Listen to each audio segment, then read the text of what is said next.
আসসালামু আলাইকুম ভাইয়া, আশা করি সবাই ভালো আছো। তোমাদের গুরুত্বপূর্ণ একটা টপিক আলোচনা করব। তোমরা যারা বিভিন্ন ন্যাশনাল কলেজে চান্স পাইছো, ঠিক আছে, এবং সাথে সাথে তোমরা ভার্সিটিতেও চান্স পাইছো।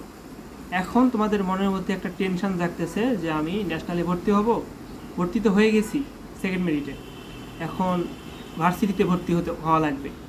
এটা একটা প্রবলেম ফেস করতেছো, যে প্রবলেমটা তোমাদের মার্কশিটের উপর ডিপেন্ড করতেছে, ঠিক আছে। কেননা তোমরা যারা মার্কশিট ন্যাশনালে ভর্তির সময় মার্কশিট দিচ্ছ, সেই মার্কশিটটা কিন্তু তোমাদের যারা পাবলিক ভার্সিটিতে চান্স পাইছো তাদেরকে সেখানে তারা ভর্তির জন্য নিবে। এখন ন্যাশনাল ভার্সিটিতে কি তুমি ভর্তি ক্যান্সেল করবা, ক্যান্সেল করে কি সেখানে ভর্তি হবা, এটা না তুমি ক্যান্সেল না করে সেখানে তুমি ন্যাশনালে গিয়ে ভর্তি হবা। এই দুইটা বিষয় খুবই গুরুত্বপূর্ণ। প্রথম বিষয়, তুমি পাবলিকে চান্স পাইছো, ভার্সিটিতে চান্স পাইছো, এখন তুমি কি করবা? এখন তোমার ন্যাশনালের দিকে তাকানোর আর নাই, চিন্তা নাই। এখন তুমি মনে করতেছো না আমি ন্যাশনাল পাবলিকে পড়বো, হ্যাঁ অ্যাজ ইউজুয়াল, কারণ পাবলিকে যারা চান্স পায়, কারণ ন্যাশনালে তারা আসে না, খুব রেয়ার, খুবই রেয়ার। এখন তুমি সুন্দর মতো ভর্তিটা ক্যান্সেল করে তুমি মার্কশিট নিয়ে তুমি যে ভর্তি হয়ে যাবে তোমার পাবলিক ভার্সিটিতে, যেটাতে তুমি সাবজেক্ট পাইছো, যদি ভর্তি হতে চাও, ঠিক আছে। আর যারা এখনও সাবজেক্ট পাও নাই বা মেরিটের জন্য অপেক্ষা করতেছো, মেরিট দিবে, গণবিজ্ঞপ্তি দিবে, আরও মেরিট অপেক্ষা করতেছে, চান্স হবে কি না, একটা কনফিউশনের মধ্যে ভুগতেছো, তারা কি করবা? তারা কি ন্যাশনালে এসে ভর্তি ক্যান্সেল করবা? ক্যান্সেল করে কি তোমরা ভার্সিটিতে ভর্তি হবা? এমনটা তো না, কারণ তোমাদের তো শিওর না তোমরা ভার্সিটি পাইছো, বুঝনি? এখন তোমাদেরকে একটা টেকনিক শিখাই দেই।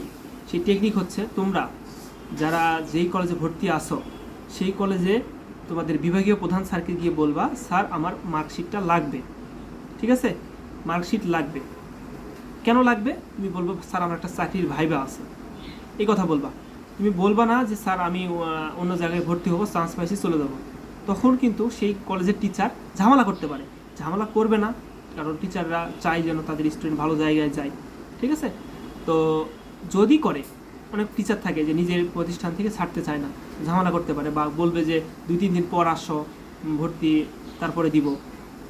আর তোমার ওইদিকে কিন্তু ভার্সিটির পরীক্ষার ভর্তির ডেটও পার হয়ে যাচ্ছে, কারণ ওইদিকে ভর্তি না হলেও না, ঠিক আছে না? তাহলে কি করবা? তাহলে তুমি স্যারকে বলবা, স্যার আমার চাকরির ভাইবা আছে, আমি চাকরির ভাইবা দিতে যাব, এই জন্য স্যার আমার ইমার্জেন্সি সার্টিফিকেটটা লাগবে। তো হয়তো বা স্যার কিছু একটা অ্যামাউন্ট রাখবে, 500-1000 বা এরকম সামথিং কিছু রেখে তোমাকে মার্কশিটটা দিয়ে দিবে। তখন তুমি গিয়ে সেখানে তোমার কাঙ্ক্ষিত ভার্সিটিতে ভর্তি হয়ে যাবা। বুঝতে পারছো? আচ্ছা, ভর্তি হয়ে গেছো, এখন কি? এখন তো তুমি ন্যাশনালে আর পড়বা না, তখন তুমি ন্যাশনালে এসে ভর্তিটা ক্যান্সেল করলা, তাই না? এখন এখানে ভর্তি ক্যান্সেল প্রক্রিয়া 7 দিন 10 দিন যতই দিন লাগুক না কেন, এটাতে কোনো সমস্যা নেই তোমার, কারণ তুমি ভার্সিটিতে ভর্তি হয়ে গেছো, এটাতে তো কোনো তোমার প্রবলেম ফেস করতে হবে না। এই ভিডিওটা করার কারণ হচ্ছে, আমার এক ছোটো ভাই না সরি, ক্লাসমেট ক্লাসমেট ও হচ্ছে ভার্সিটিতে চান্স পাবে, ঠিক আছে, ও চান্স পাবে, এখনও পায় নাই, সাবজেক্ট পাবে। সে কনফিউশনে আছে, সে আমাকে বলতেছে যে বন্ধু তুই একটা কাজ কর, স্যারকে বলে আমার মার্কশিটটা ওঠানো যাবে কি না বল, আর ভর্তি ক্যান্সেল করে আমি মার্কশিটটা নিতে চাই। তো আমি বললাম যে এইভাবে কর, যদি তোর সাবজেক্ট না পাস তুই সেখানে, তখন তো তুই ন্যাশনালেও চান্স পাইলি না, আবার পাবলিকেও চান্স পাইলি না, তোর 1 বছর লস। তো এই টেকনিকটা তোমরা ফলো করবা, আশা করি তোমরা এই ভিডিওতে অনেক উপকৃত হয়েছো। এরকম অনেক টেকনিক, ভর্তি রিলেটেড সকল আপডেট পেতে আমাদের এই চ্যানেলে ফলো করবা, এবং তোমরা যারা ফেসবুক পেজ থেকে দেখতেছো অবশ্যই তোমরা পেজটা ফলো দিবা, বন্ধুদের মাঝে শেয়ার করে দিবা, এবং নিজের টাইমলাইনে রাখবা নেক্সট ভিডিও পেতে। দেখা হচ্ছে নেক্সট পার্টে। সবাইকে ধন্যবাদ। আসসালামু আলাইকুম রহমতুল্লাহ।